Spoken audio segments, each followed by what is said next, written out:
Assalamualaikum warahmatullahi wabarakatuh.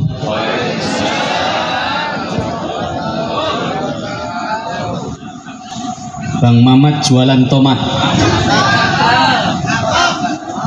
Siapa saja yang mengaku sebagai umat Nabi Muhammad, jawab salam saya dengan semangat.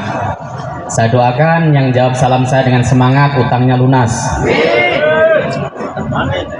diberikan rezeki yang melimpah ruah halal barokah sehingga bisa berkunjung ke Mekah Mukarramah dan Madinah Munawwarah kullasanah.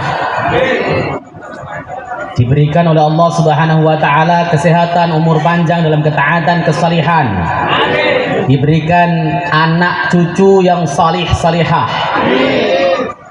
Dan mudah-mudahan bagi ibu-ibu, saya doakan suaminya tidak kawin lagi. Bapaknya langsung berengut nih. Assalamualaikum warahmatullahi wabarakatuh. Waalaikumsalam warahmatullahi wabarakatuh. Alhamdulillahilladzi hadana lihadza wa ma kunna linahtadiya laula an hadana Allah. Asyhadu an la ilaha illallah wahdahu la syarika lah wa asyhadu anna sayyidana Muhammadan abduhu wa rasuluh. Allahumma fassalli wa sallim wa barik ala sayyidina Muhammadin Allahumma sholli wa sallim alaihi wa ala alihi wa sahbihi wa man tabi'ahu ila yaumiddin. Amma ba'd. Julasa al-kiram al-'izza, para alim ulama, wabil khusus Bapak Kiai Haji Satori, mudah-mudahan Allah panjangkan umurnya dalam ketaatan kesalihan dan selalu menjadi sesepuh kita, mensupport kita, mendoakan kita. Bapak Kiai Abdul Muthalib, mudah-mudahan juga selalu sehat walafiat, diberikan umur panjang dalam ketaatan kesalihan. Pak Kiai Sukron Makmun, Pak Kiai Hasbi Allah, teman saya, Pak Ustadz Hatim. Wah, Hatim Al-Asom ini dulu namanya Hatim Al-Listening katanya. Ya, kenal beliau lama, waktu masih di Mesir saya sudah sering interaksi dengan beliau. Dan para kiai-kiai lain yang saya tidak bisa sebutkan. Mudah-mudahan Allah Subhanahu wa taala menjaga para kiai dan ustadz kita semuanya. Allah berikan keberkahan ilmunya, keberkahan rizkinya, keberkahan keluarganya, dan insya Allah bisa lumeber menjadi keberkahan kampung ini semuanya insya Allah. Bapak-bapak, ibu-ibu, hadirin, hadirat yang dimuliakan oleh Allah, serta para wisudawan, para santri yang mudah-mudahan Allah Subhanahu wa taala anugerahkan kecerdasan kepada mereka semuanya menjadi penghafal Quran yang bukan hanya hafidul Quran tapi hamilul Quran. Mereka yang memahami Al-Quran dengan baik, Quran selalu menjadi pelita hatinya, dan kelak yang panen juga adalah orang tuanya insya Allah. Alhamdulillah wa syukrulillah. Segala puji bagi Allah Subhanahu wa taala yang telah memberikan kita nikmat iman, nikmat Islam, nikmat sehat badan, sehingga kita ditakdirkan oleh Allah Subhanahu wa taala bisa berjumpa di sini di tempat yang penuh barokah. Saya yang bukan siapa-siapa disuruh untuk ngomong di hadapan para kiai, sebenarnya merasa tidak patut. Cuman dalam rangka silaturahim, saya ingin menyampaikan apa saja yang ada di kepala saya, supaya apa? Supaya kita bersama-sama menjadi orang yang baik, menjadi insan kamil, dan kelak ketika kita wafat, kita diwisuda oleh Allah Subhanahu wa taala dengan sebutan al-muttaqin insya Allah.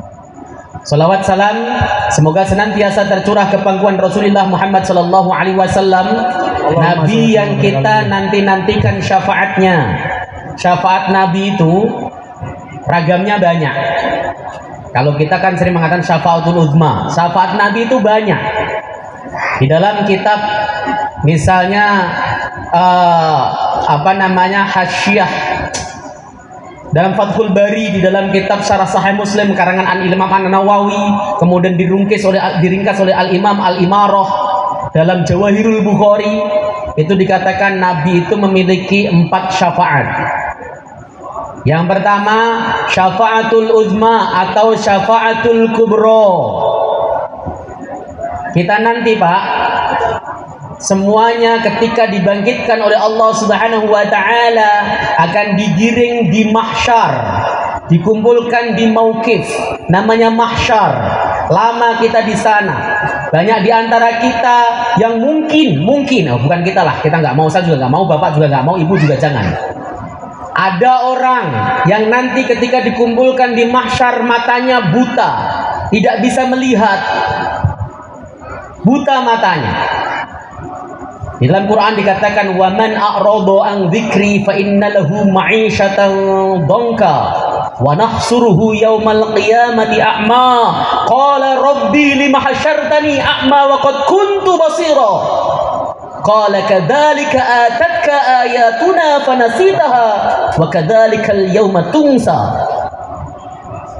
Siapapun orangnya yang berpaling dari peringatanku, dzikri bermakna Al-Quran.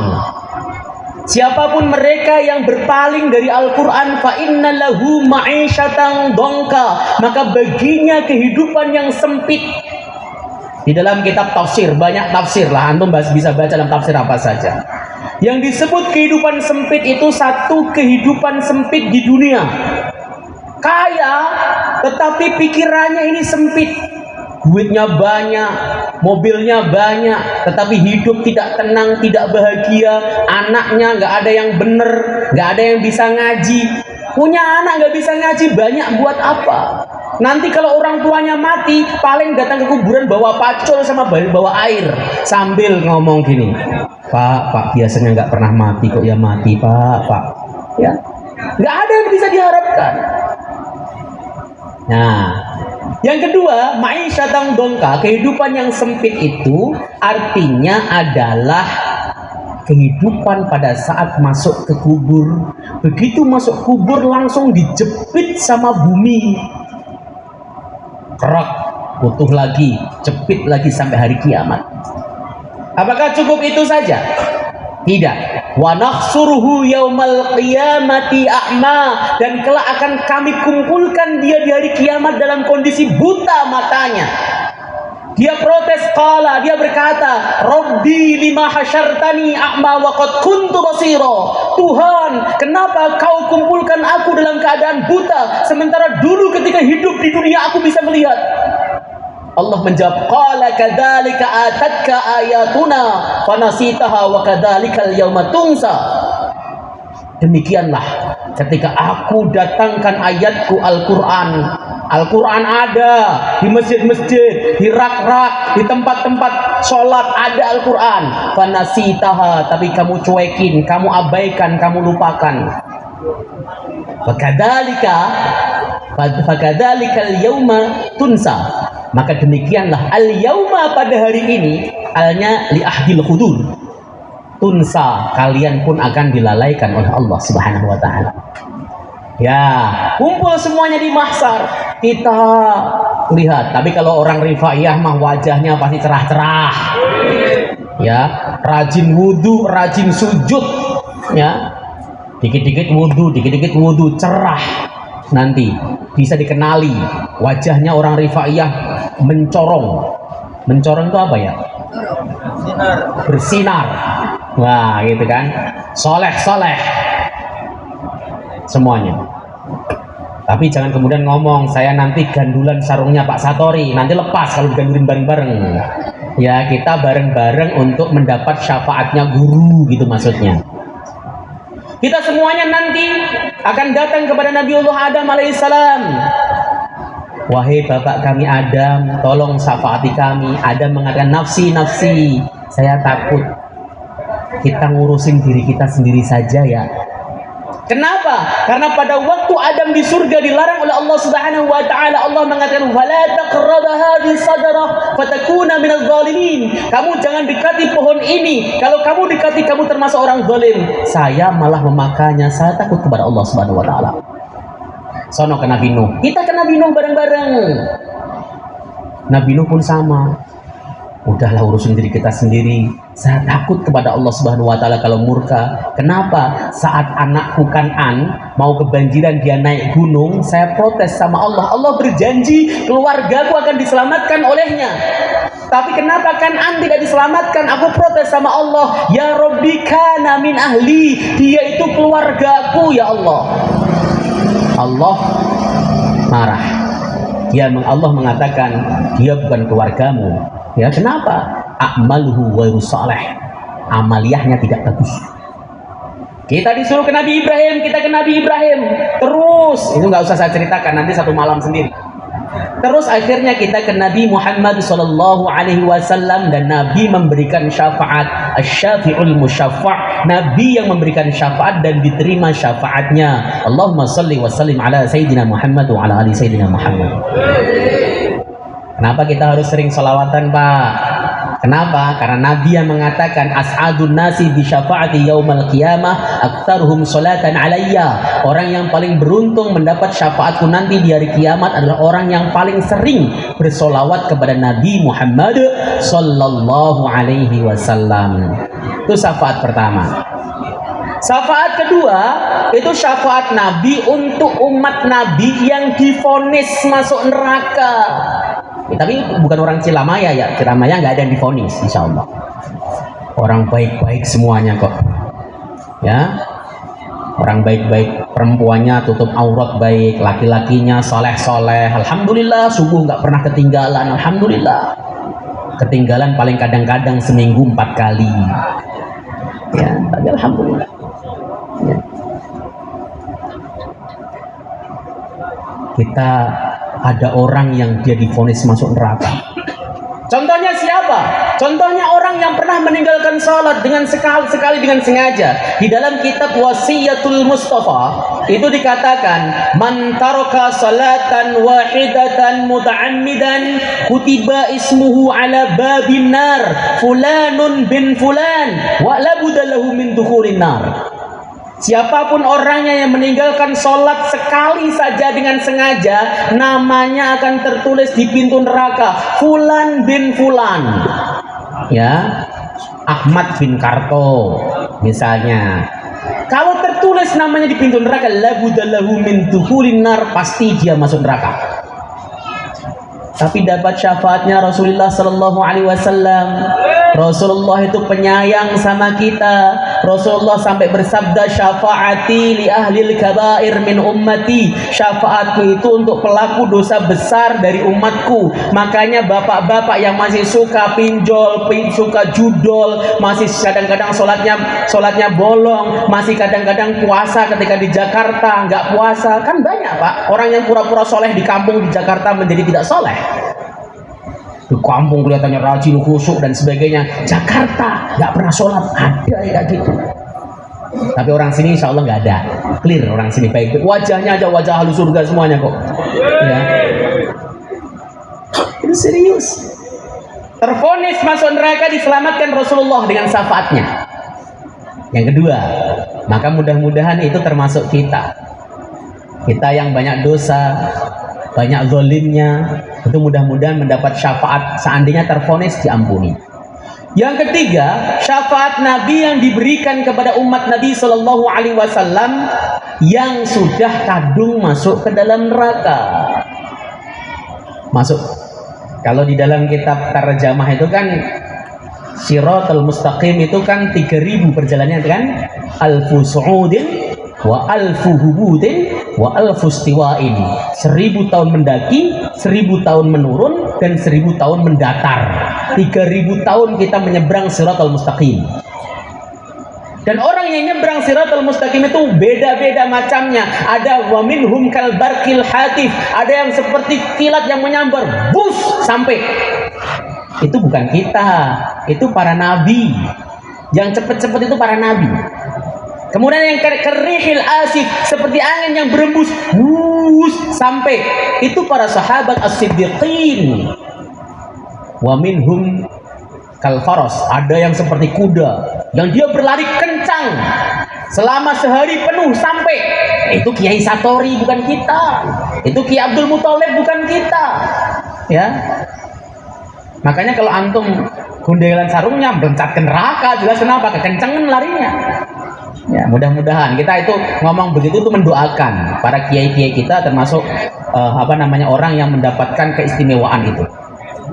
Kenapa? Karena kiai kalau selamat nanti pasti ingat santrinya.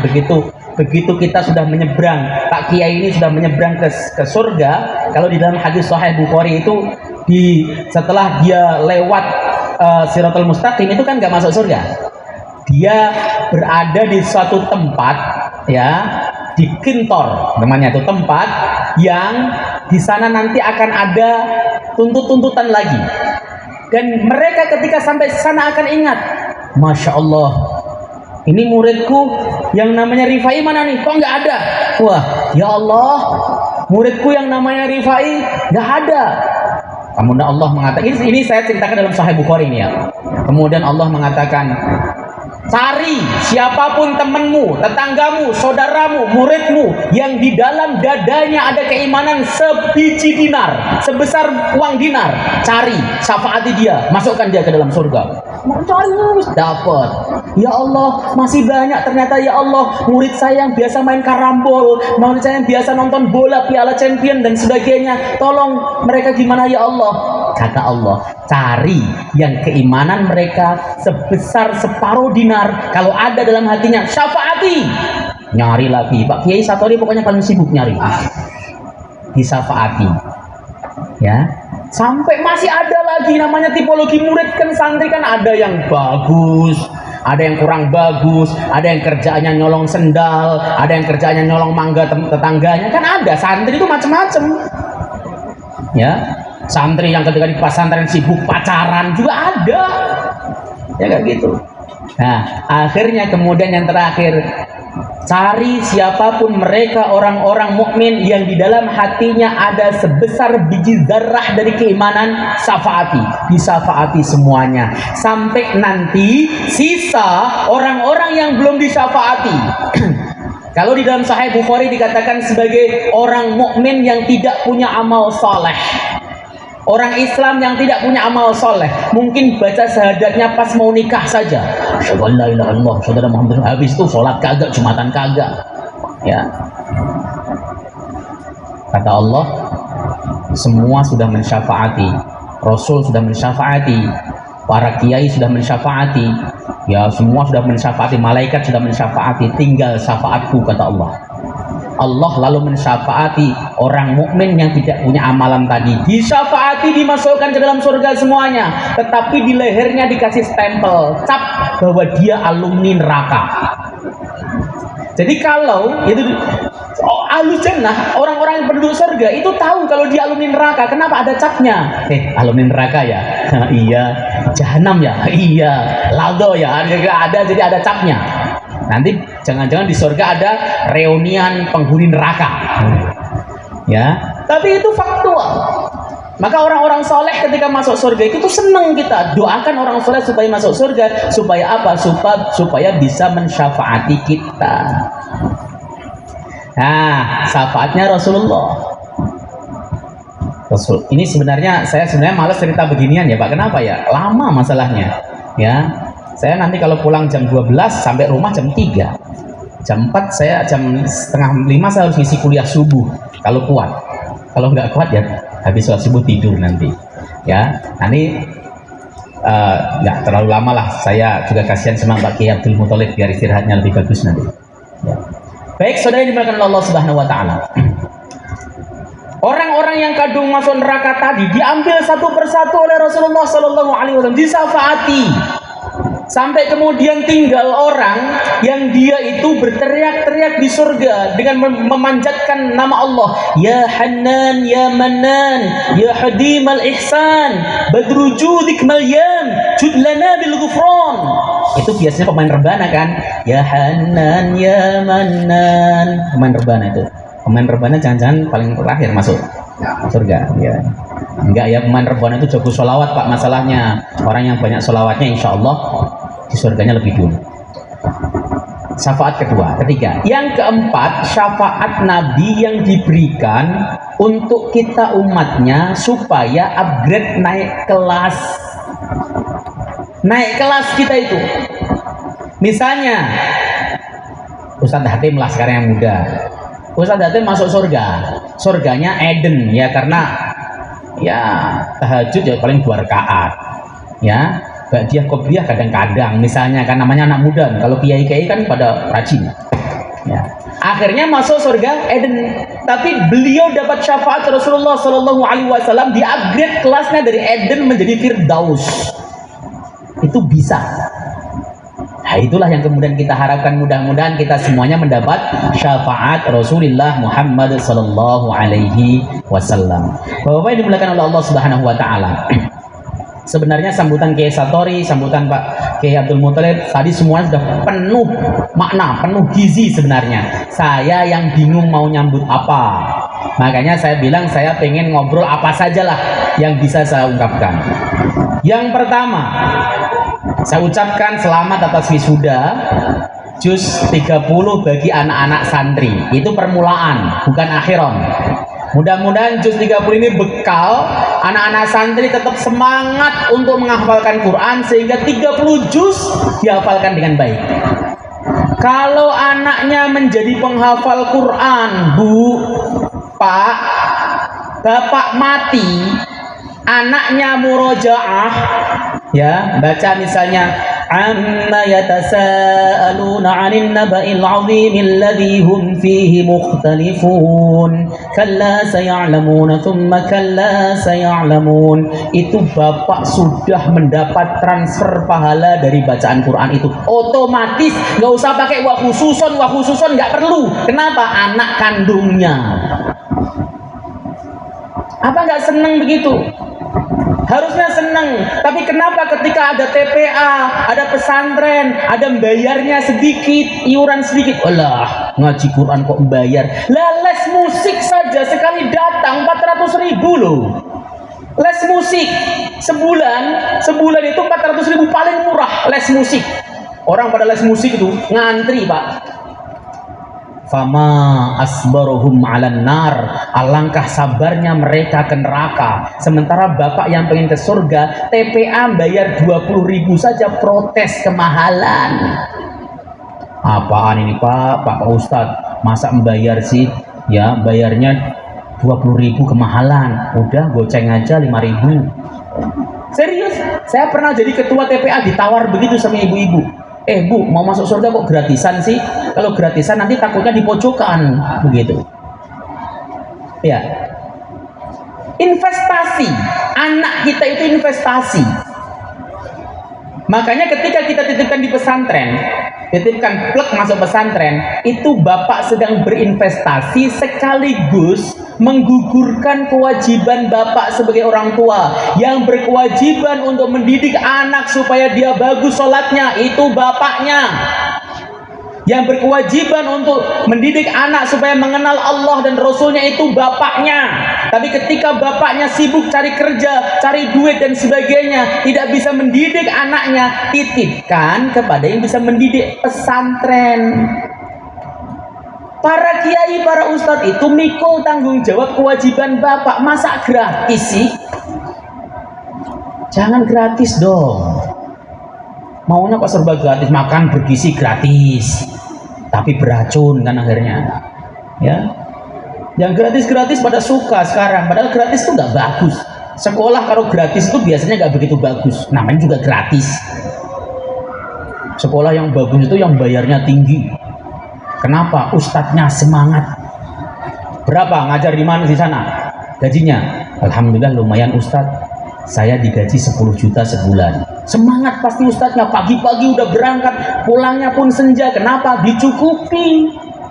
Ya. Kalau kemudian ada ustadznya jarang ngajar, jarang masuk, kenapa? Gajinya 200.000 sebulan, persoalannya itu.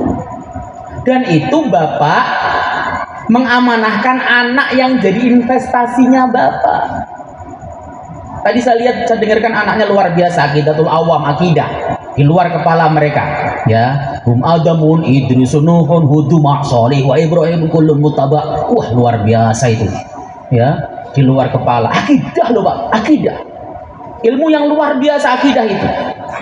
Bahkan di dalam Kifayatul Awam dikatakan mengajarkan anak kenal keluarga Nabi Shallallahu Alaihi Wasallam itu harus didahulukan dibanding dengan mengajarkan anak tata cara sholat. Ajarkan akidah. Siapa? Saya tanya sama bapak.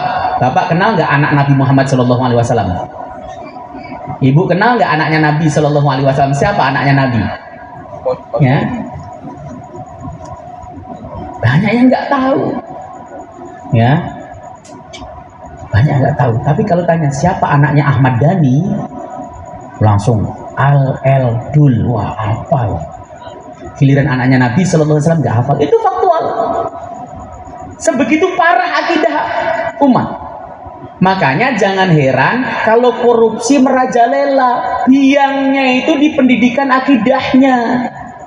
Orang yang akidahnya kuat, dia merasa terus diawasi Allah, pasti dia takut melakukan korupsi. Loh, korupsi itu luar biasa, marak, bukan hanya masalah di pemerintahan saja, di masjid juga ada koruptor kok. Ya, saya tadi diceritakan oleh teman saya, ya ada pengurus masjid itu sampai bobol kotak amal, sampai kemudian gelapin duit untuk khutbah dan sebagainya. Kenapa bisa begitu? Dia pengurus masjid, harusnya takut kepada Allah Subhanahu wa taala, akidahnya dangkal. Dia tidak merasa diawasi oleh Allah Subhanahu wa taala, itu persoalan. Maka beruntung ketika anak ibu tadi kemudian dibina untuk hafal akidahnya, keren, luar biasa, ini luar biasa. Top. Ya, saya doakan mudah-mudahan anaknya jadi anak yang salehah semuanya. Ya, nanti ketika kemudian dewasa jadi ulama semuanya. Ada yang jadi ketua Majelis Ulama Jakarta, ada yang ketua Majelis Ulama Jawa Barat, ada yang ketua Majelis Ulama Jawa Tengah. Di mana aja bisa. Ada yang ketua PP Rifaiyah, ketua PP Muhammadiyah, ketua PP NU. Wah, keren-keren itu nanti. Ya, siapa tahu namanya kita juga nggak tahu takdirnya. Ya, kita berdoa yang baik. Di pesantren ini tempat penyemaian anak yang bagus. Pertama, ada sesepuhnya. Pesantren yang ada sesepuhnya itu barokah. Pesantren bagus, yang ngelola masih bujang. Anak bujang itu Pak, kalau lihat jidat licin dikit, nggak bisa tidur masalahnya. Ya, kalau sudah sepuh, masya Allah, zikirnya kuat, doanya mustajab, doaul azan aqrabu ilal ijabah. Doanya orang yang tua itu dekat kepada ijabah. Pak Kiai Satori tadi saya tanya, umurnya jenengan berapa Pak Kiai? 83 tahun. Umur yang saya sendiri nggak bisa membayangkan di usia seperti itu. Masih istiqomah ngajar. Berkahnya, keberkahan ilmunya, keberkahan istiqomahnya itu akan muncul. Ya, itu serius. Banyak orang tua yang kemudian tergoda dengan platform modern, pesantren modern, tahfidz, kemudian rumah Quran dan sebagainya. Dititipkan anaknya itu, yang ngelola masih muda, bujangan atau baru istri satu. Kasusnya apa? Pencabulan. Kenapa? Karena setiap hari ketemu dengan perempuan-perempuan muridnya, cantik dan sebagainya, dia belum bisa menguasai nafsunya. Itu serius. Ini harus diperhatikan. Istihadnya Bapak sekalian itu adalah bagaimana memilih pesantren yang tepat. Dan di sini tepat. Kenapa? Ada sesepuhnya. Saya kalau nyanterin anak, lihat ada sesepuhnya nggak yang megang? Oh ada, sepuh sekali umurnya, 75 tahun, saya santrikan ke sana. Barokah. Ya. Kalau pesantren nggak ada sesepuhnya itu hambar, pinter tapi kurang ajar. Ya, seperti itu ya. Mudah-mudahan pesantrennya juga semakin berkah, semakin tumbuh kembang dengan baik, ya. Santri-santrinya juga luar biasa, amin ya robbal alamin. Bapak Ibu yang dimuliakan oleh Allah Subhanahu wa taala, Quran itu adalah masadir Islam, sumber Islam yang pertama. Gerbang pengetahuan itu dimulai dari Al-Qur'anul Karim. Belajar Quran dengan benar. Pertama, kita harus belajar membaca. Jangan sok-sokan, Ustadz saya nggak bisa membaca, tapi saya sudah mengamalkan isinya. Nggak mungkin. Kenapa? Gerbang untuk bisa memahami Quran dari membaca. Membaca, tadi Pak Kiai sudah mengungkapkan ada Iqra, bacalah. Iqra bismi rabbikal ladzi khalaq. Bacalah dengan nama Tuhanmu yang menciptakan. Allah mengatakan pertama kali wahyu itu dengan bacalah. Seakan-akan Allah itu tahu. Ya memang bukan seakan-akan. Allah tahu bahwa nanti perkembangan zaman orang itu akan bisa melesat dengan kemajuannya lewat jalur membaca. Gak ada sejarahnya orang cerdas malas membaca, gak ada. Gak ada sejarahnya orang pintar tidak membaca, gak ada. Orang pintar pasti setiap hari membaca. Bapak saya tahu rajin membaca, tapi membaca WhatsApp, ya, grup WhatsApp, gibah dibaca. Baca, ya. Objek bacaannya apa? Gak ada di Quran objeknya. Iqra, misalnya Iqraul Quran, baca Quran, ada objeknya, ya. Iqraul kitab, ada bacaan, ada objeknya. Silakan baca kitab. Tetapi Iqra bismi rabbikal ladzi khalaq itu tidak ada objeknya. Bak pada bismi itu li ta'diyah betul, tetapi tidak ada objeknya. Ya, maka tadi Bapak Kiai baca data, baca apa, baca ini, baca itu, dan termasuk baca wajah. Baca wajah itu gini. Orang lapar nih. Traktir makan dulu ah. Begitu caranya. Jangan orang lapar malah didoain. Enggak suka dia, Pak. Bapak nih ketemu orang yang sering itu misalnya, ini contoh kasus saya itu pernah khutbah Jumat dalam kondisi lapar gara-gara ngisi pengajian maraton, habis kuliah subuh kemudian ngaji jam 7 sampai jam 8, selesai ngaji jam 7 sampai 8, saya ada pengajian lagi jam 9 sampai jam 11. Ya, jaraknya dengan tempat khutbah saya jauh. Saya nggak sempat makan, nggak sempat jajan, nggak sempat apapun, geber aja gas pakai motor, kayak Valentino Rossi pokoknya. Ya, akhirnya kemudian sampai tempat khutbah dalam keadaan lapar sekali. Pengurus masjidnya nggak peka. Muka saya udah pucet, keringat dingin, nggak peka, boro-boro ngasih makan, boro-boro ngasih gorengan, air saja enggak, kering banget Pak, langsung suruh khutbah jadi imam. Bergetar lutut saya Pak. Itu namanya tidak bisa baca wajah. Ini orang kelaparan nih. Jangan tanyain macam-macam, kasih makan aja dulu. Itu namanya Iqra belajarnya. Nah, tetapi meskipun tanpa objek, Iqra yang dimaksud di situ orientasi utamanya adalah membaca Al-Qur'anul Karim.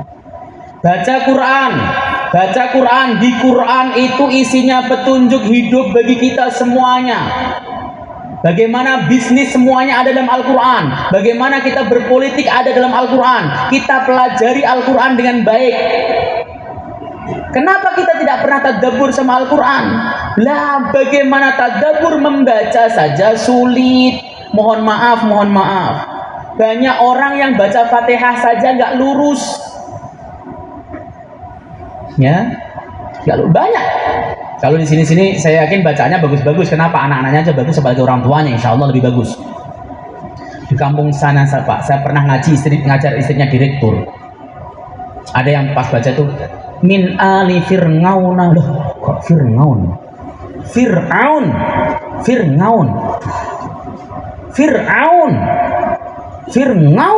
Kencang banget malah Fir'aun. Coba bisa. Bisa. Berarti bisa nih. Fir'aun. Waduh. Ulang lagi. Min ali fir'auna. Aduh, saya ngomongnya gini. Ya udah Bu, nggak apa-apa. Fir'aun yang penting rajin ngaji. Alhamdulillah mau ngaji terus ya, tapi tetap Fir'aun. Ya. Itu belajar, masih mending mau belajar.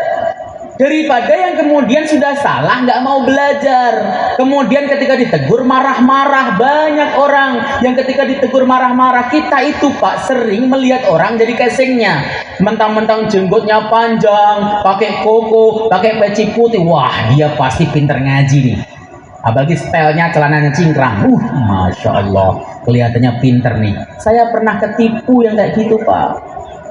Ya, bajunya putih, jidatnya hitam, jenggotnya panjang, kumisnya nggak ada, kemudian pakai gamis, maju jadi imam. Silahkan Ustaz. Rapat luruskan saf. Allahu Akbar. Ketika baca Quran, Masya Allah, Iqra 4 belum lulus. Tabbat yada abil lahabi wa tab, ma agna anhum maluhu wa ma kasab. Masya Allah, sholat saya mufarrakoh langsung, itu fakta, saya ngomong begitu. Iqra 4 aja nggak lulus, bagusan anak ini jauh, pede. Bukan itu, saya sering mengatakan gerakan sholat itu gampang sekali ditiru, dipraktekkan 5 menit orang sudah bisa niru, tapi bacaan itu butuh berbulan-bulan. Dan orang rata-rata pede mentang-mentang takbir itu Allahu Akbar, sudah merasa bahwa wah dia sesuai dengan sunnah Rasul. Tapi tabbat yada abil lahabi wa tab, itu bacaan apa? Ya, ghairil maghdubi alaihim waladdallin. Lampun deh, Masya Allah, bubar sholat ini padahal makmumnya banyak. Apa yang bisa saya lakukan? Mufarokoh sendiri, makmum banyak sampai ke sono. Ya, dosa nggak saya? Ya saya merasa dosa yang nyodorin saya kok. Monggo Ustadz silahkan. Karena waktu itu saya pakai jin sama pakai kaos, mau pulang kampung pakai topi. Dia keren tampilannya, itu yang bahaya. Tidak, kita tampilan biasa, anak-anak kita lihat biasa, bapak-bapak kelihatan biasa, tapi ketika membaca Quran keren, bagus, itu yang utama, itu yang mulia di hadapan Allah Subhanahu wa taala. Begitu. Jangan hanya pengen tampilan casing saja. Jamaah yang dimuliakan oleh Allah Subhanahu wa taala. Rasulullah dalam hadis Sahih Bukhari mengatakan bahwa orang yang membaca Al-Qur'an itu ya terbagi menjadi 3. Matalul mu'min alladzi yaqra'ul Qur'an kamathalil udrujah. Perumpamaan orang mukmin yang membaca Quran itu seperti jeruk manis. Rihuha thayyibun wa ta'muha khulwun. Aromanya wangi, rasanya manis. Itu mukmin yang baca Quran. Itu seperti Kiai Hasbi, bacaannya bagus, suaranya bagus, soleh. Itu seperti jeruk manis di arum. Wangi, dimakan manis, itu udrujah. Anak bapak kira-kira pengen seperti itu enggak? Sholatnya bagus, taat kepada Allah, baca Qur'annya bagus, maka itu disebut sebagai mukmin udrujah. Itu paling tinggi kedudukannya. Kemudian yang kedua, matalul mu'min alladzi la yaqra'ul Qur'an. Perumpamaan orang mukmin yang tidak bisa membaca Quran, kamathalit tamr. Itu seperti kurma. Orang mukmin yang nggak pernah baca Quran, kalau ada hataman di pojokan dekikis, nggak ikut-ikutan. Ada orang baca Quran, nggak bisa, tapi dia soleh, rajin jamaah, rajin zikir, rajin ikut ratib, rajin ikut tahlilan, rajin ikut sholawatan. Dia soleh, mukmin, zakat dibayar, tapi nggak bisa baca Quran. Itu seperti kurma. Ta'muha khulwun wala rihalaha. Rasanya manis tapi nggak ada aromanya. Di hadapan Allah dia itu orang hebat, keren. Tetapi di hadapan manusia enggak, dia dianggap orang biasa. Orang biasa itu bukan ustadz, tapi dia soleh di hadapan Allah. Ini yang baik kedua. Ini dua-duanya baik. Tapi ada loh, matalul munafiq alladzi yaqra'ul Qur'an kamathalur rihanah. Perumpamaan orang munafik yang dia membaca Quran itu seperti parfum. Rihuha thayyibun wa ta'muha murrun. Perumpamaan orang munafik yang baca Quran itu seperti perumpamaan parfum. Wangi aromanya, tetapi rasanya pahit. Coba Bapak rasakan parfum stroberi, kira-kira dijilat pahit apa manis? Pahit. Ini orang-orang yang terkenal di dunia sebagai ustadz, sebagai kiai, sebagai dai, penceramah, qori dan sebagainya. Ketika tujuannya bukan karena Allah Subhanahu wa taala, ketika tujuannya karena dunia, karena tujuannya litalbil amflop misalnya, tidak karena Allah Subhanahu wa taala, maka dia di hadapan Allah bukan siapa-siapa. Wangi Anda di dunia, tapi pahit Anda di akhirat. Maka saya sering mengatakan, Pak, pengajian di mana-mana itu Pak, yang berpotensi masuk surga itu jamaahnya. Jamaah ngaji ke pengajian, niatnya satu, pengen ngaji karena Allah. Udah, itu saja. Ya, ustadznya atau kiainya itu kadang-kadang potensinya masuk neraka. Kenapa? Ketika datang ngaji niatnya bukan karena Allah, tapi karena amplop. Ya, tujuannya karena amplop. Itu serius. Ya, datang buka kitab. Saya mau ceramah di sana. Lumayan ini, nah saya kan datang. Tujuannya karena dia tidak dapat amaliah apapun, dia tidak mendapat pahala apapun, bahkan dia bisa berpotensi dimasukkan ke dalam neraka. Kalau jamaahnya niatnya karena Allah semua, nggak ada jamaah pengen dapat amplop dari mana. Niatnya karena Allah, maka biasanya yang masuk surga itu jamaahnya semuanya. Ustadznya masuk neraka, itu di sono. Kalau di sini masuk surga semua ustadznya. Ya, itu seperti itu. Ini kritik, ya, kritik. Jadi gelar kita dijulukin kiai, ustadz dan sebagainya itu jangan bangga dulu. Lihat amaliah kita dulu. Ustadz, Anda kan kaya, bayar zakat apa tidak? Kalau tidak bayar, Anda termasuk seperti parfum, hanya wangi, terkenal sebagai ustadz kondang, tapi ternyata tidak memiliki apapun. Serius. Ngeri nggak? Ngeri banget, Pak. Ya, makanya kalau seandainya bisa pensiun jadi ustadz, saya itu pensiun, enak banget itu jadi orang biasa. Yang sekarang sudah saya lakukan itu pensiun jadi imam. Saya ngajar dulu waktu masih muda, saya itu imam di sebuah masjid. Sekarang saya sudah tidak mau jadi imam, kecuali di beberapa masjid yang bacaan pengurus masjidnya masih jelek. Kalau bacaan pengurusnya udah bagus-bagus, saya tidak mau jadi imam.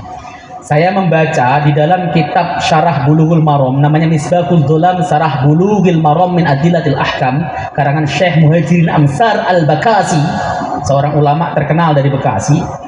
Beliau mengatakan bahwa jadi imam itu harus orang tempatan, orang luar jangan jadi imam. Meskipun dipersilahkan oleh tuan rumah, silahkan Ustaz Anda jadi imam, itu makruh hukumnya. Kalau tidak dipersilahkan main selonong saja, haram hukumnya. Meskipun Anda pakai surban sekalipun. Ingat itu. Kenapa? Karena yang tahu tradisi kebiasaan orang setempat adalah kiai setempat. Dulu Pak, saya pernah ke Bali bersama dengan para doktor, para profesor, para master semuanya ke Bali. Subuh cari sholat di hotel kan nggak ada, kiblatnya juga nggak tahu. Kita keluar dari hotel, cari masjid atau musola, dapatlah sebuah masjid kecil. Kita sholat di situ semuanya. Tiba-tiba ketika dikomatin, ada satu orang dosen nyelonong. Rapat luruskan soft, kata dosennya. Hari ini, kita akan melaksanakan sholat subuh tanpa kunut. Sama orang yang bersangkutan, kakek-kakek, mic-nya direbut, diambil. Kalau sholat subuh ini tidak pakai kunut, saya bisa dimarahi oleh ulama sebanyuwangi, katanya. Coba, yang salah siapa? Pak dosennya. Nggak boleh selonong, itu haram. Silahkan Pak, meskipun antum ulama hebat, titel antum berentet dan sebagainya, itu kampung orang. Ini dipahami. Ya, jadi itu yang disebut bahwa kita itu tahu diri. Nah, kemudian yang ketiga, yang keempat terkait masalah Quran. Matalul munafiq alladzi la yaqra'ul Quran kamathil hanzalah. Ta'muha murrun wa la riha laha. Perumpamaan orang munafik yang tidak membaca Al-Quran itu seperti buah maja. Hamdalah itu ya seperti buah maja lah, bukan buah maja artinya aslinya. Dia rasanya pahit dan tidak ada aroma. Tidak ada aromanya. Tapi begitu gigit pahit itu orang munafik tidak bisa baca Quran. Modelnya itu biasanya suka mencela orang ngaji, ya, suka orangnya tidak mau ke masjid, orangnya tidak mau berjamaah, kalau ada sumbangan dia juga tidak pernah mengasih dan sebagainya, ngaji pun tidak dapat. Itu seperti buah maja. Kira-kira antum termasuk jenis yang mana? Jeruk manis kira-kira? Yakin? Nah, nanti dites sama Pak Kiai loh, bacaan Qur'annya bagus apa enggak. Jangan-jangan antum buah maja lagi nanti, ya. Ya, kurma ya, minimal kurma lah ya. Pak, saya nggak bisa baca Quran lancar Pak, saya bisanya kitab Abyanal Hawaid yang hitam doang dan sebagainya. Oh nggak apa-apa, yang penting soleh, rajin. Kurma, kita mukmin kurma itu minimal. Jangan sampai mukmin parfum ataupun buah maja. Quran. Kita itu disuruh untuk membaca Al-Quran. Disuruh membaca dari awal, dari huruf per huruf, sifat hurufnya bagaimana, tebelnya bagaimana. Ya, jangan kemudian semua hal biar dikira fasih. Ya, ada yang bacaan Fatihah itu dikira fasih gini. Ya, ya baca yuk. A'udzu billahi minasyaitonir rajim. Jadi semuanya serba ain kayaknya itu. Ya. Assalamualaikum. Wah, itu bukan fasih, itu salah. Makanya belajar yang benar. Kalau orang Jakarta itu penyakitnya baca huruf dal dibaca huruf jim. Nauzubillah min dzalik gitu kan. Ya. Idza dibaca ijaja nasrullahi wal fath, itu orang Jakarta. Dal dibaca jim. Repotnya kalau nanti di Mekah pas tawaf dia baca Allahumma la tada' lana dzanban illa ghafartah, dibaca Allahumma la tada' lana jamban illa ghafartah. Ya. Kenapa? Karena faktor tidak bisa baca Quran. Dibenerin, meskipun sudah tua, dibenerin latihan. Bapak bacaannya Quran salah, meskipun tua dibenerin dan tetap tidak bisa, itu dimaaf oleh Allah Subhanahu wa taala, li'anna jahlahu ghairu taksir, karena bodohnya bukan bodoh karena taksir. Ingat itu, tetap wajib belajar. Saya sudah tua Pak, biar anak saya belajar, saya mah nggak perlu. Salah, karena nanti kalau bapak dihisab oleh Allah Subhanahu wa taala, bapak masuk neraka, anaknya masuk surga, nanti kerepotan. Ayo belajar Quran. Di sini banyak sekali ahli-ahli Quran ya. Ustadz Hasbi itu bacaan Qurannya bagus, Ustadz Hatim bagus, tinggal ikut saja, gampang kok. Ya, pengajiannya ada, kita tinggal menyediakan waktu kita sebaik-baiknya. Bapak dimulakan oleh Allah Subhanahu wa taala. Di dalam kitab Muqaddimah Ushul Tafsir dan juga dinukil dalam kitab At-Tibyan fi Ulumil Quran karangan Al-Imam Ali As-Sabuni, itu ketika menafsirkan ayat yang berbunyi waqala Rasul ya Rabbi inna qaumi ittakhadhu hadzal Qur'ana mahjura. Rasul berkata, ya Allah, sesungguhnya kaumku telah menyia-nyiakan Al-Qur'an. Kaumku telah menyia-nyiakan Al-Qur'an. Umatku telah menyia-nyiakan Al-Qur'an. Maka di situ dikatakan malam yaqra'il Qur'an faqad hajarah. Siapapun orang yang tidak pernah membaca Quran, maka dia telah menyia-nyiakan Al-Qur'an. Bapak membaca Quran apa tidak? Baca Ustadz. Mana? Ini baca abangnya kitab apa namanya? Riayah awal misalnya. Itu Quran. Boleh. Baca. Dari awal itu contoh abangnya apa sih? Fala wa rabbika la yu'minuna hatta yuhakkimuka fima syajara bainahum. Itu dibaca, pahala itu. Dan itu termasuk qiraatul Quran. Membaca Al-Quran. Kalau ada orang yang mengaku muslim tidak pernah baca Quran sama sekali, maka dia telah menyia-nyiakan Quran. Apalagi di bulan Ramadan, bulan Quran, rutin baca Quran, nggak usah kebut-kebutan pengen hatam berapa kali, nggak usah, baca aja dengan baik. Yang dia tarafnya masih mengeja misalnya ulaikal ladzina kafaru sampai keringetan dia, ya nggak masalah. Cuman satu saya minta, jangan di speaker ya, udah bacanya salah ngulang-ngulang di speaker mulu ya.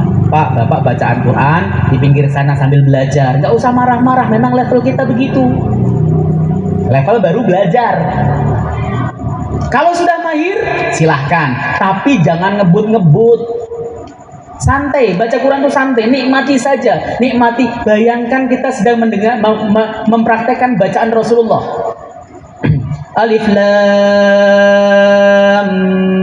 Mim tilka ayatul kitabil hakim hudaw wa rahmatan lil muhsinin. Misalnya santai saja, enggak usah kemudian Alif Lam Mim dzalika kitabul rabbil, enggak usah begitu. Ya. Karena kalau kita tidak membaca dengan benar, faqad hajarah, kita telah menyia-nyiakan Quran. Wa man qara'al Qur'an wa lam yatadabbar ma'aniyah faqad hajarah. Siapapun orang yang membaca Quran tapi tidak mengetahui maknanya, merenungi maknanya, maka dia telah menyia-nyiakan Quran. Maka paling enak itu membaca kitab terjemah Quran, ada artinya dan dikasih penjelasan. Baca kitab terjemah, ada penjelasannya, kemudian artinya ada, penjelasannya ada, nggak usah dijelaskan pun paham. Itu serius, ya, serius. Senangi itu. Makanya dulu orang tua kita kalau Ramadan tadarusnya kitab terjemah, ya. Lagunya bisa begini nih. Ini yang saya ingat. Kandion dan kenorawan joy ibadah arep menggeserulan syarat cegarukun abad nurul dihajar rukunin banyu wajib dihimat utawi banyu kang saginawe sucine iku banyu bebitu warna welangane banyu udan banyu segoro banyu kaline banyu bun banyu burut iku kinawaruhan lamun durung paham monggo wajib. Jadi rasanya itu orang mendengarkan, oh iya paham maksudnya begitu. Kenapa? Karena memang sudah disusun sedemikian rupa, diterjemahkan dengan sangat baik. Nah ini tadi, jangan sampai membaca Quran tapi tidak tahu artinya. Banyak sekali orang yang baca Quran, tapi Quran la yujawizu taraqiyah, tidak pernah melewati kerongkongannya. Abdullah ibn Muljam, pembunuh Ali bin Abi Thalib, itu sebelum membunuh Ali bin Abi Thalib dia baca Quran. Tapi kenapa dia tetap menjadi pembunuh seorang Amirul Mukminin? Karena Quran tidak pernah lewat kerongkongannya turun ke dalam hatinya, enggak. Quran hanya sekedar jadi hiasan bibirnya, hiasan mulutnya. Banyak sekarang orang kalau ngomong Rasulullah bersabda, Allah berfirman, tetapi mulutnya suka ngafir-ngafirin orang muslim. Dia kalau lihat bapak nih misalnya nggak pakai jenggot, neraka itu semuanya tuh. Ahlul bid'ah, penduduk neraka, serius.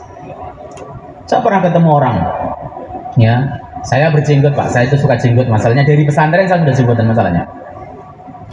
Meskipun jenggot saya cuma 12, saya panjangin juga, ya. Karena kata orang jenggot 12 itu jenggotnya iblis katanya. Ya, katanya, Mas Rifai, Anda jenggotnya cuma 12. Itu bukan sunnah Rasul, sunnah iblis ya. Bodoh amat saya bilang gitu kan. Tumbuhnya cuma 12 ini masih mending. Saya kasih tahu Pak, ini saya kasih tahu, ini saya tidak menggurui, saya kasih tahu. Penduduk surga itu nanti nggak ada jenggotnya Pak. Nggak pakai jenggot, serius. Penduduk surga itu polos, nggak ada kumis, nggak ada jenggot. Ya, itu diterangkan dalam hadis sahih. Ada bulu itu cuma di mata sama rambut, bulu ketek juga nggak ada, bulu yang lain juga nggak ada penduduk surga. Pak, kalau ketika hidup di dunia ini Bapak nggak pernah punya jenggot, Bapak nggak ngerasain bagaimana enaknya ngelus-ngelus jenggot sambil mikir itu Pak. Nah, begitu serius loh, nggak punya jenggot itu kadang. Saya pernah nggak punya jenggot, itu dianggap kayak anak kecil katanya, enggak anak kecil. Sekarang saya panjangin jenggot saya, menunjukkan bahwa saya itu sudah dewasa. Ya, itu guyonan ya, guyonan. Tapi fakta bahwa nanti penduduk surga itu nggak punya jenggot Pak, nggak punya jenggot. Bapak nanti kalau masuk surga, wajahnya itu halus, glowing semuanya, nggak ada yang kucel, kusut, hitam, nggak ada penduduk surga itu. Ganteng-ganteng semuanya, hidungnya mancung-mancung semuanya, yang jelek-jelek ganti casing. Kalau nggak ganti casing istri Bapak nanti, ya L4 lo lagi. Ya, ganti casing, ganteng-ganteng. Nggak ada yang pendek, semuanya rata. Ya, perempuan dunia juga cantik-cantik. Maka bapak-bapak ketika ngomong, wah nanti kita di dunia ini nggak berani poligami, istri galak misalnya. Tapi nanti di akhirat dapat 72 bidadari bro, 72 bidadari, wah banyak sekali. Itu kan obrolan laki-laki, ibu-ibu nggak pernah kayak gitu, ya. Tapi bapak perlu ketahui, di dalam kitab Tanbihul Ghafilin karangan Al-Faqih Abu Lais As-Samarqandi itu dikatakan, beliau mengutip hadisnya sahih. Nah, penduduk wanita muslim di dunia yang salehah nanti di surga kecantikannya ngalahin bidadari. Jadi bapak ya akan sama istrinya bapak lagi. Kenapa? Lebih cantik daripada bidadari. Jangan-jangan bapak nggak doyan sama bidadari. Ya, akhirnya lo lagi. Ya, tenang Bu, solehah, supaya suami-suami ibu tidak ngincar bidadari. Jadilah ratu di surga dengan catatan solehah. Ya, kalau tidak solehah, istri itu harus solehah. Ya, tak tamkin sama suami, hormat sama suami. Jangan istri kok ngata-ngatain suami terus. Suami gak kerja, ayam pagi-pagi kok malah kelempuru, kemulan sarung dan sebagainya. Jangan, suami gak kerja dikasih semangat. Kenapa kamu gak kerja? Tenang, Allah Subhanahu wa Ta'ala tidak tidur. Selagi kita usaha pasti ada jalan. Nah, istri salehah itu ya, suaminya lagi proyek, misalnya nggak ada proyek di rumah, direbusin singkong ubi sama kemudian kedelai, kasih kopi, masya Allah, suami seperti raja ya. Jangan kemudian mau duitnya saja kalau kerja. Itu perempuan nggak bener. Jadi istri yang baik, ibu kalau jadi istri yang baik jadi ratunya di surga. Suami ibu tidak akan noleh sama bidadari, serius, kecuali terpaksa. Ya, saya minum dulu, masya Allah.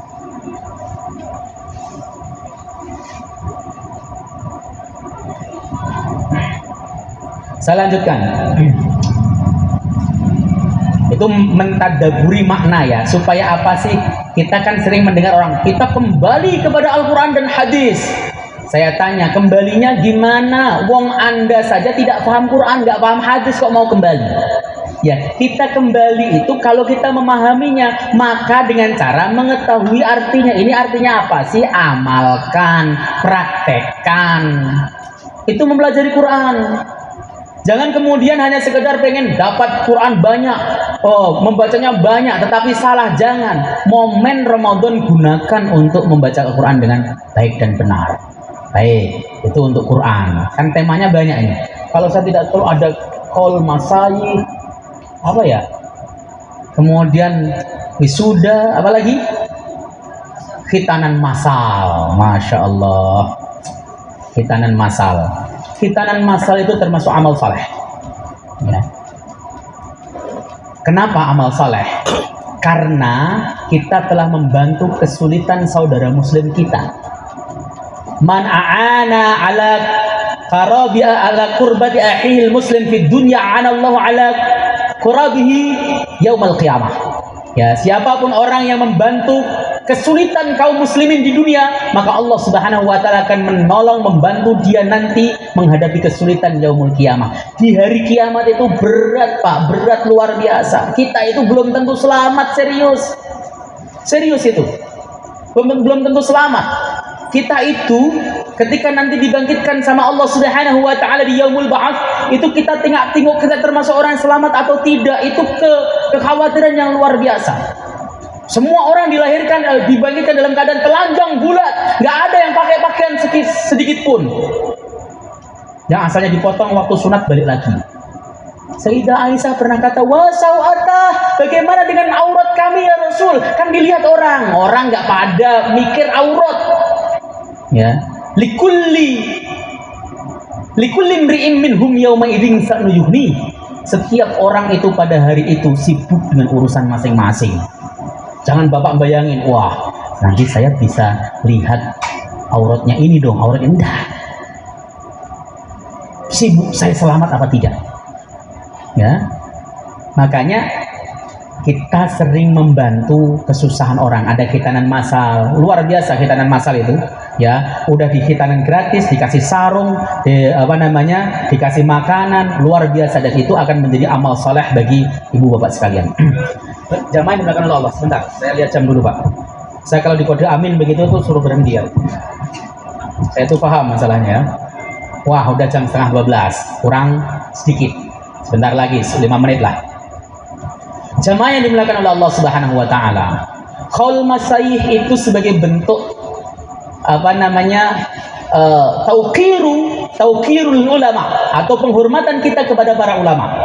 Kita menghormati ulama itu bukan hanya sekedar ketika dia mati kita ziarahi kuburnya. Salah. Hormatilah pada saat hidup. Pak Kiai Abdul Muthalib masih hidup, Pak Kiai Satori masih hidup, Pak Kiai Sukron masih hidup, Pak Kiai siapa lagi tadi? Pak Kiai Yakub Hamyah masih hidup, Pak Kiai Hasbi masih hidup, Pak Kiai Hatim masih hidup, Pak Kiai lain masih hidup semuanya. Sekarang masih hidup, datangi, ambil ilmunya, ambil doanya. Jangan ketika wafat kemudian antum nulis status, Pak Kiai Satori sudah wafat. Kita kehilangan ulama Robbani yang hebat. Waktu hidup ente kemana? Ngaji aja nggak pernah. Waktu aja ngajinya beliau ente nggak pernah hadir. Tiba-tiba ketika wafat ente merasa kehilangan air mata buaya ente. Loh, iya serius. Datangi mereka, ambil ilmunya. Ambil ilmunya, kita ambil ilmunya. Kemudian ketika wafat kita sedih, wajar. Saya termasuk orang yang nggak begitu. Ini bukan artinya nggak setuju ya. Nggak begitu cocok dengan orang yang ketika kiai-kiai sudah pada wafat didatangi di kuburnya. Wafat pada masa hidup tidak pernah datangi sama sekali, itu keliru. Datangi kiai yang hidup dulu. Untuk apa? Ambil nasihatnya, ambil ilmunya. Datang ke Pak Kiai Satori, Pak Kiai nasihatin saya. Orang tua nasihatannya pelan-pelan, tapi akan nancep dalam hati dan menjadi barokah. Selesai doakan saya Pak Kiai Satori, doakan. Datang ke Pak Kiai Abdul Muthalib, datang Pak Kiai Yakub, Hamzah Yakub, datang ke Pak Kiai Sukron dan sebagainya. Dikasih wejangan itu yang kemudian akan menancap. Bukan nggak boleh, silahkan ziarah ke kuburan, silahkan. Tapi utamakan ziarah kepada orang yang masih hidup. Serius. Ini penyakit, ya. Penyakit kita itu hobi ziarah, tetapi tidak hobi berkunjung ketika masih hidup. Walah, banyak yang kayak gitu tuh. Ya, ketika Syekh ini ketika wafat dijaruhin kuburnya, tapi masih hidup nggak pernah ngaji sama sekali, repot itu. Ya, nah beliau sudah wafat, para masyayikh sudah wafat, kiai-kiai kita, ustadz-ustadz kita sudah wafat, jasanya banyak. Kita kirimkan doa, kita bacakan tahlil. Kita bacakan Quran, sampai nggak pahalanya? Sampai nggak? Sampailah orang rifaiyah ngaku sampai. Kalau nggak sampai lah ngapain capek-capek doain? Sampai. Kalau nggak sampai, sampean mati saya doakan sekarang dah. Kira-kira saya bacain Fatihah. Antum mati sekarang, saya doakan 10 kali bacaan Fatihah. Kira-kira lumayan loh bacaan Fatihah saya. Kalau sampai, gitu. Kita sampai. Kita haulin diperingatin, bukan peringatan kematiannya. Paham? Bukan peringatan, kita mendoakan beliau supaya apa? Lumeber keberkahannya ke kita kembali. Kita ngasih nih airnya penuh. Kita masukin air, nah dia lubernya kembali kepada kita. Itu maksudnya begitu. Yang kedua, napak tilas perjuangannya, mereka berjuang dengan luar biasa. Kita itu bukan apa-apa, Pak. Saya sering diomongin, wah Ustadz titelnya sudah doktor. Doktor akhir zaman buat apa sih? Apa mau dibanggakan? Ya, sekarang apa sih nggak bisa diperbuat? Bikin disertasi. Bapak kalau nggak percaya, Ustadz bikinin saya disertasi. Saya bikin semalam bisa. Sekarang ada IE, ngapain susahnya? Saya minta sama ChatGPT bikin disertasi temannya ini, sekalian judulnya dikasih Pak, langsung outline-nya sampai bawah. Saya ambil satu paragraf, bikinkan tulisan ini dengan baik dan detail. Apalagi kalau yang pro, yang bayar, selesai, nggak ada yang sulit. Percaya tidak? Banyak sekali. Ini yang bukan lulusan pesantren. Maka tadi Pak Satori mengatakan, wah pesantren, wah dididik untuk bisa sholat, baca Quran dan sebagainya. Betul. Saya kuliah agama itu dari mulai S1 sampai S3 agama terus. Ada seorang, banyak orang, bukan seorang, ada 2 atau 3 orang dari teman saya ketika baca Quran itu menyedihkan, dan dia adalah calon guru agama. Baca ain sin qaf, dibaca asaqo. Jadi anak alif lam ra dibaca ilir lagi. Ya. Boro-boro ilir lagi dibacanya. Kan repot. Itu serius. Ini bukan saya salah dengar. Tes baca Quran. Ya. Dimulai dari surat-surat yang apa namanya, ada huruf muqatta'ahnya. Ada yang alif lam. Dia baca ain sin qaf, dibaca asaqo, dan pede. Sedih gak? Sedih. Sarjana agama. Makanya sering mengatakan SAG itu bukan sarjana agama. Ya, saya sering kalau sama teman saya, ya ini bukan sama sarjana agama di sini, maaf ya, saya bukan itu. Sama teman saya, ya SAG itu bukan sarjana agama. Kenapa? Sarjana agak goblok. Ya. Kenapa baca kok asako? Dan itu nanti akan jadi guru agama. Apa yang bisa diberikan untuk anak ibu bapak? Tidak ada. Tidak ada. Saya kenal orang sepuh guru agama juga di SD. Ya, dia tidak tahu bacaan idhar itu seperti apa. Bacaan idgham itu seperti apa. Guru agama. Dan Bapak tahu kemarin tes baca Al-Quran, guru agama se-Indonesia untuk guru SD yang memenuhi kualifikasi cuman 40%. Selebihnya 50 sekian persen, mendekati 60, itu di bawah standar bacaan Quran. Apa yang bisa diberikan kepada anak bapak ibu kalau nggak dipesantrenin?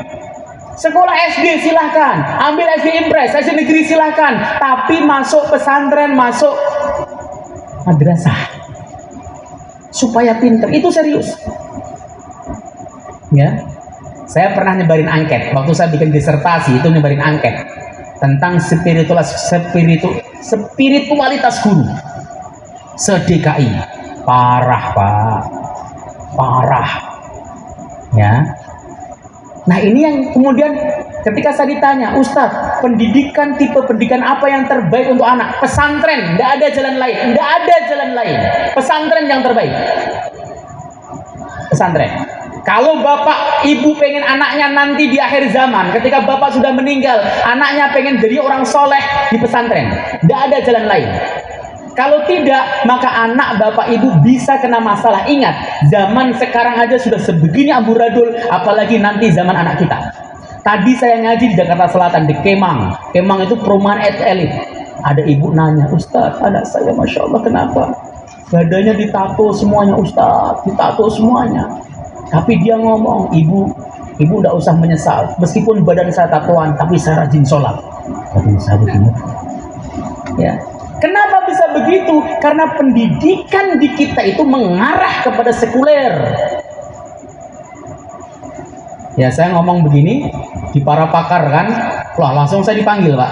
Dipanggil, datengin, maksudnya apa? Ustadz Rifai ya. Ya memang pendidikan kita arahnya ke arah sekuler. Begitu. Saya buktikan A, B, C, D, akhirnya kemudian diam. Solusinya apa? Bikin pendidikan seperti pesantren. Ya. Pendidikan akidah kuatin, pendidikan akhlak kuatin, fikihnya kuatin. Insya Allah nggak sekuler. Begitu. Ya, tapi kalau sekolah negeri nggak bakal berani. Bosnya mau dicabut, kan nggak berani. Jamaah yang dimuliakan oleh Allah Subhanahu Wa Taala, saya rasa begitu. Maaf Ustadz, saya tidak bisa lama-lama. Lama-lama juga nggak bagus ya untuk kesehatan ya. Ya Pak Kiai harus istirahat, Pak Kiai juga tampaknya sudah terkantuk-kantuk ini kan. Ya, Bapak-bapak juga sekalian, mohon maaf apabila ada kekurangan dan kesalahan. Sekali lagi saya bukan kiai.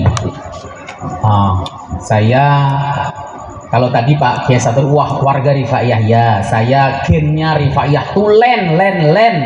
Mbah saya Rifaiyah. Saya hidup di kalangan Rifaiyah di Demak sana. Saya ngaji di pesantren Rifaiyah. Pesantren Rifaiyah tuh len. Ya, mungkin ada yang kenal pesantren, pondok pesantren Miftahul Ulum, Pati. Ya, Pak Kiai Haji Rois Yahya itu guru saya dulu. Kemudian setelah itu saya ngelalang buana ke pesantren mana-mana, akhirnya kemudian ke Jakarta kuliah dan sebagainya, akhirnya kemudian saya menjadi orang yang Rifaiyah. Tulen dadanya ya, tapi jasnya kadang-kadang berbeda, kadang-kadang pakai jas. Ini saya pakai jas apa ini? Alma Mater nih. Oh enggak, ini jas S3 nih.